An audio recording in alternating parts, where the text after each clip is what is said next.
बिस्मिल्लाहिर्रहमानिर्रहीम। अस्सलामुअलैकुम नाजरीन, welcome to my channel foodie Aapi. आज आपके लिए बहुत ही ज़बरदस्ती और बहुत ही टेस्टी रेसिपी जो है बीफ शामी कबाब। बहुत ही टेस्टी बनते हैं और बहुत इजी बनते हैं।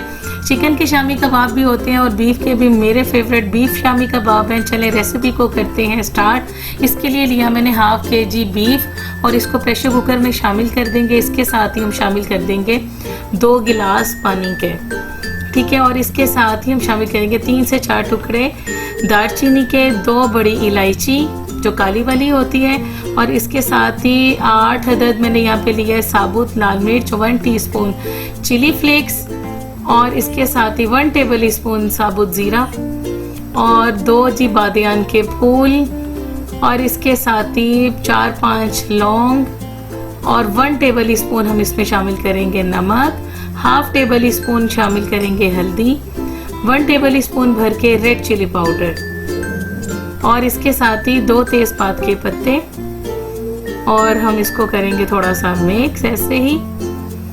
और जी अब इसमें शामिल करेंगे 4-5 लहसुन के मोटे वाले जवे हैं, और इसके साथ ही छोटे साइज़ का 1 अदद प्याज है, वो हम इसमें शामिल करके इसको प्रेशर कुकर लगा देंगे। पहले 5 मिनट हाई फ्लेम पे और उसके बाद 15 मिनट लो फ्लेम पे। टोटल हमने 20 मिनट इसको सीटी बजने के बाद 20 मिनट के लिए इसको टेंडर करना गोश्त को। अच्छा, अब ये देखें गोश्त हमारा हो गया है टेंडर, लेकिन बहुत अच्छा टेंडर नहीं हुआ। इसमें अभी कसर मौजूद है। हमने इसको दोबारा से लगाना है। पहले मरतबा में ही हमने इसको बहुत ज़्यादा ही नहीं गला लेना। इस स्टेज पे हम इसमें शामिल करेंगे 300 ग्राम चने की दाल जो मैंने 1.5 घंटा पहले भिगो दी हुई थी। इसी पानी में हम इसको ऐसे ही शामिल कर देंगे, ठीक है। आप इसको ज़्यादा देर भी भिगो सकते हैं, लेकिन अच्छी भीग गई थी तो मैंने इसको इतना ही, इसको 1.5 घंटा ही रखा। और ये देखिए आप पानी का देख लें कि कितना का है, यानी कि बहुत मुनासिब से। इसके बाद हम फिर से इसको वेट लगा देंगे और 10 मिनट के लिए फिर से प्रेशर कुकर इसको लगा देंगे। अब देखें 10 मिनट के अंदर हाई फ्लेम के अंदर हमारा पानी हो गया बहुत अच्छी तरह से ड्राई, और इसके साथ ये देखें चने की दाल हमारी कितनी अच्छी सी गल चुकी है। ये देखें इसके अंदर कोई दाना शान नहीं है, ये बहुत ज़्यादा घुल नहीं गई और बहुत ज़्यादा खड़ी भी नहीं है।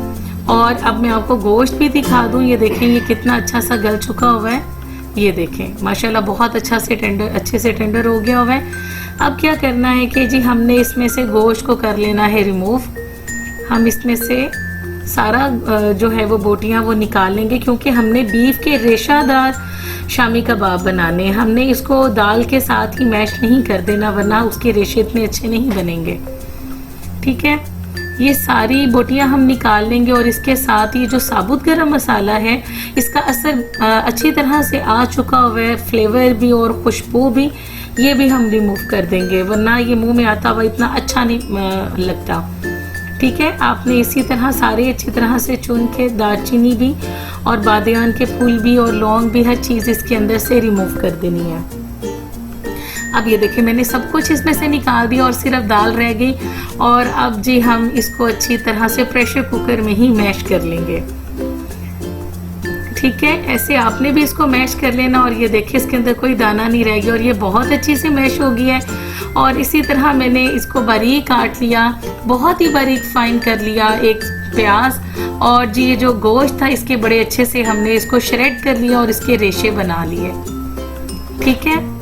और इसके साथ ही हाफ टी स्पून इसमें शामिल कर दी काली मिर्च, और 1 टीस्पून भर के इसके अंदर धनिया पाउडर, और 1 टीस्पून ही भर के इसके अंदर ज़ीरा पाउडर, और जी सब्ज़ धनिया आपकी टेस्ट के अकॉर्डिंगली आप जितना मर्ज़ी इसके अंदर ऐड कर सकते हैं। मैंने तकरीबन 3 टेबल स्पून शामिल किए होंगे। और अब हमने इसकी अच्छी तरह से करनी है मिक्सिंग। जिस तरह हम आटा गूंथते हैं उसी तरह हमने इसकी अच्छी तरह से 5 मिनट के लिए करनी है मिक्सिंग, ताकि हर चीज़ बिल्कुल यकजान हो जाए और ये सारी चीज़ें सिमट जाएं। अब मैं आपको ये दिखा दूँ, ये देखिए कितना अच्छा सा हमारा रेडी हो चुका है। और थोड़ा सा क्वांटिटी में हम लेके हाथ में पहले बनाएंगे बोल, और इसको राउंड करने के बाद हम इस तरीके से बना लेंगे इसके कबाब, ठीक है। अगर आपको इस तरह से नहीं करने आते, बनाने आते, मुश्किल लगते हैं, तो आप क्या करें ढक्कन के ऊपर रख के भी बना सकते हैं, लेकिन मैं ज़्यादातर हाथ से ही बनाती हूँ। और ना बहुत मोटे होने चाहिए ना बहुत पतले होने चाहिए, एक मुनासिब सा साइज़ होना चाहिए।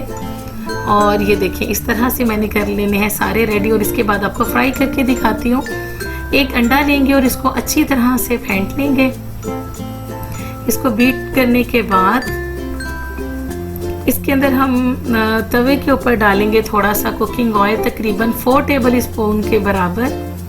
बहुत ज़्यादा हमने इसको डीप फ्राई की तरफ नहीं लेके जाना, बस नॉर्मल सा हमने इसको फ्राई करना। और शामी टिक्कियों को अंडे के अंदर डिप करके 1 बाय 1 हम इसके अंदर इसको फ्राई करते जाएंगे, बिल्कुल ऐसे।